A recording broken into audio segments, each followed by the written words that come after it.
Pemirsa, sistem biodinamik merupakan salah satu jenis pertanian yang diterapkan. Pada dasarnya, biodinamik terdiri dari dua kata, yaitu bio dan dinamik. Bio atau bios yang berarti hidup dan dinamik atau dinamis yang berarti energi atau kekuatan pendorong. Sehingga secara definisi, biodinamik merupakan kombinasi dari praktek biologis dan dinamis.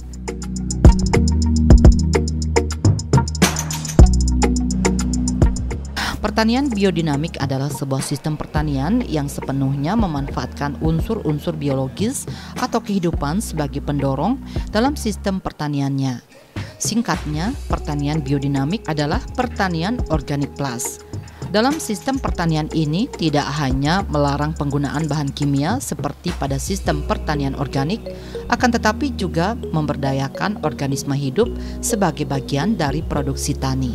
Sistem pertanian biodinamik bukanlah sistem baru. Sistem yang telah diperkenalkan sejak tahun 1920-an ini telah menggunakan bahan-bahan tradisional jauh sebelum adanya sistem kimia. Yang mana pertanian biodinamik ini dalam usaha menumbuhkan tanamannya menggunakan bahan-bahan yang ditemukan di peternakan yang digunakan untuk mengobati tanah dan tanaman. Kotoran hewan digunakan untuk menyuburkan tanaman. Herbal dari tanaman lain mungkin memberikan nutrisi tambahan. Pertanian dilakukan seolah-olah seorang individu organisme, semua komponen pertanian sama pentingnya.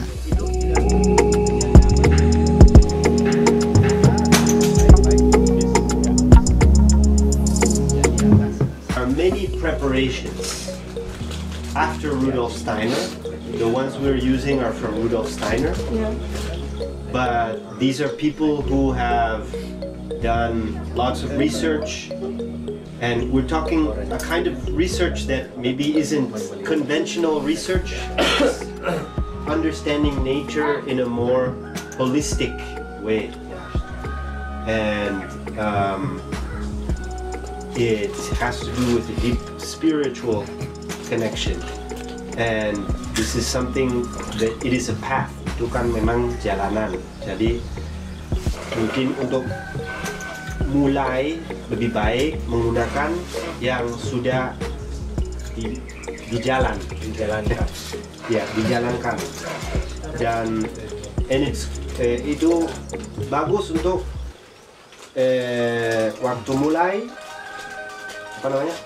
perjuangkan dengan di mana saya bisa dapat ini, di mana bisa dapat ini, dan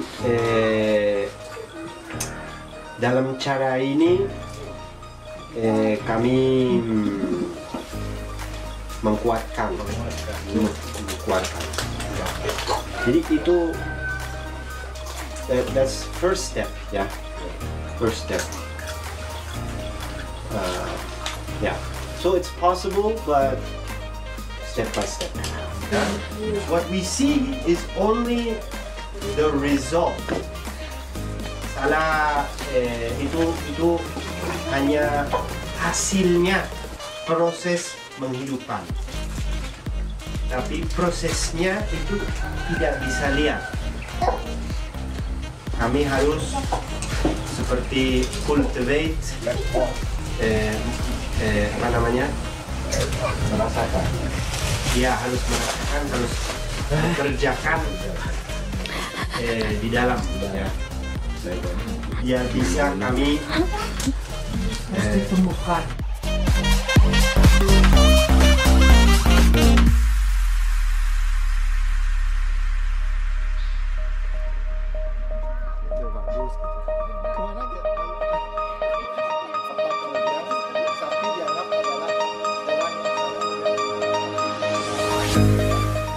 Dari 2013 akhir itu udah kendalanya berat.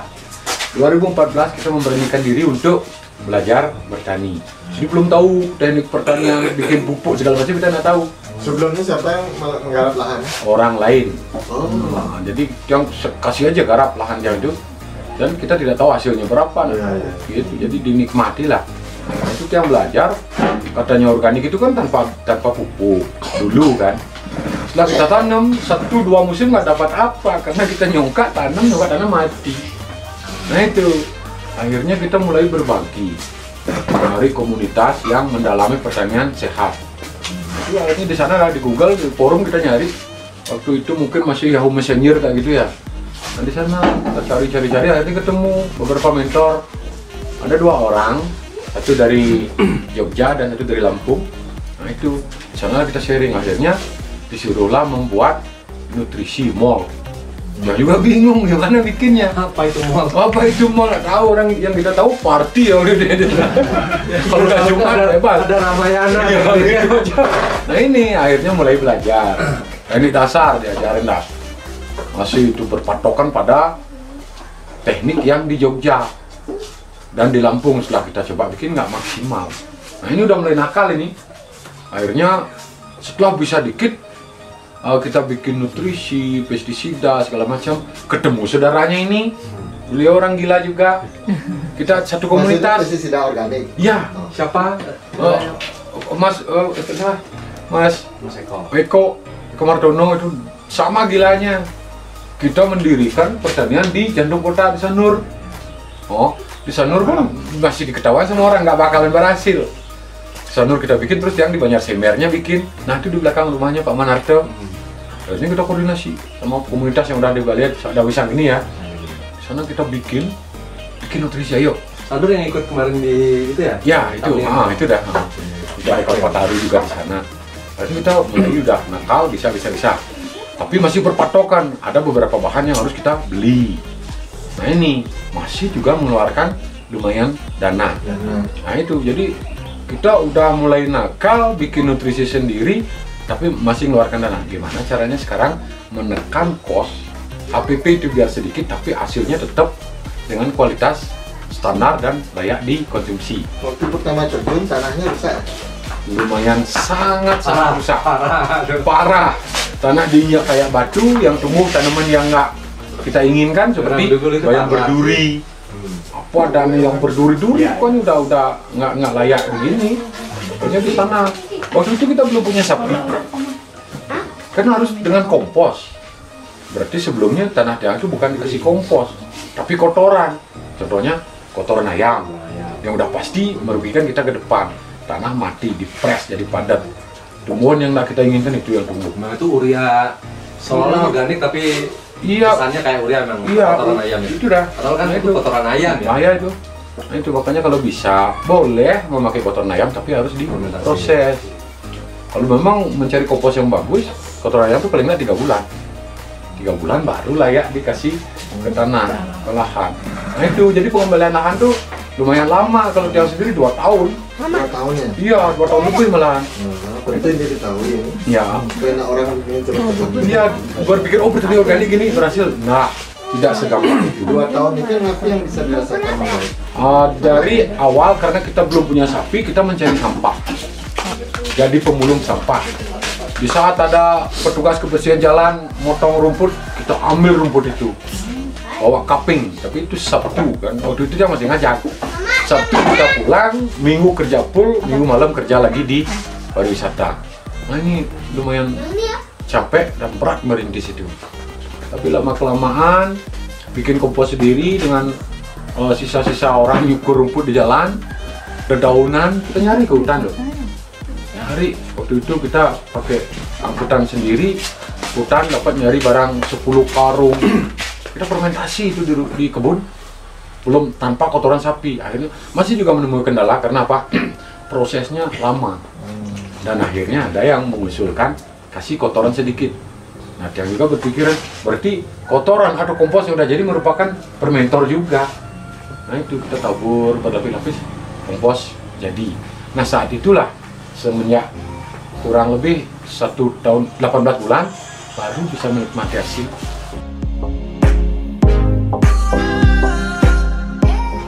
Sistem biodinamik adalah sistem yang paling berat dalam penerapannya, paling rumit, serta paling banyak membutuhkan skill dan ilmu pengetahuan, namun sangat ramah lingkungan, dan produknya pun sangat sehat. Tingkatannya paling tinggi di antara semua jenis pertanian ramah lingkungan, bahkan di atas sistem pertanian organik.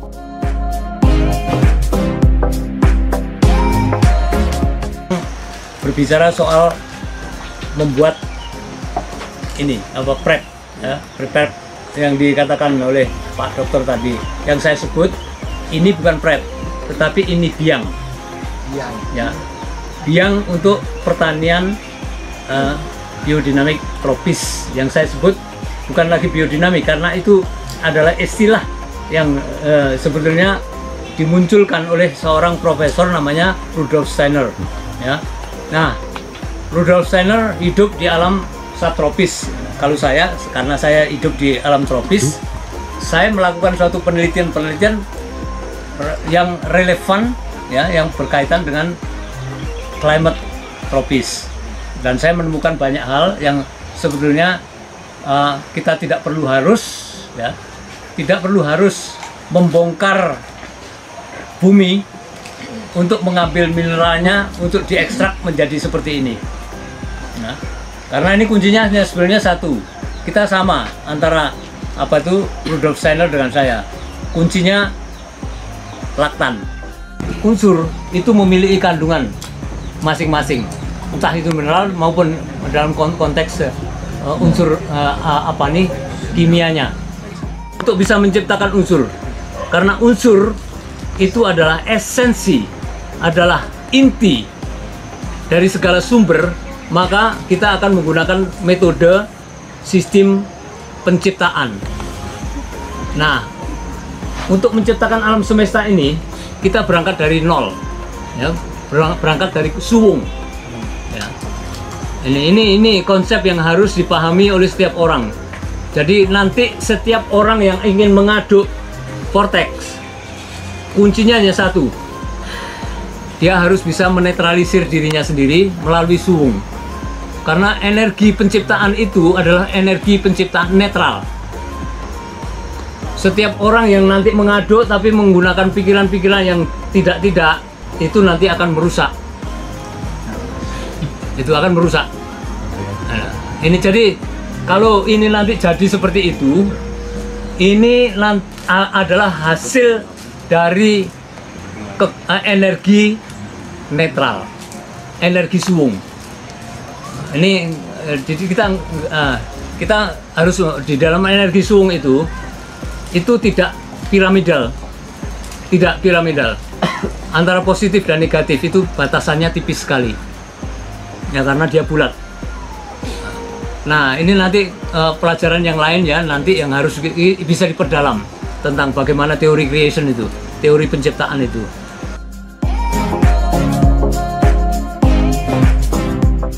Prinsip-prinsip pertanian biodinamik yaitu melibatkan organisme hidup dalam produksi tanaman dan ternak. Kemudian dalam suatu lahan pertanian selalu diusahakan tanaman dan ternak dalam suatu siklus yang saling menguntungkan. Percaya bahwa ada hubungan interaksi antara tanaman, hara, air, energi, dan organisme yang terlibat airnya di dalam hubungan ini mempengaruhi kualitas produk yang dihasilkan. Percaya bahwa waktu penanaman sangat berpengaruh terhadap keberhasilan usaha para petani. Pencegahan terhadap masalah tanaman, kesadaran lingkungan, pemilihan tanaman dipengaruhi oleh kualitas petani sehingga dapat menghasilkan produk yang berkualitas.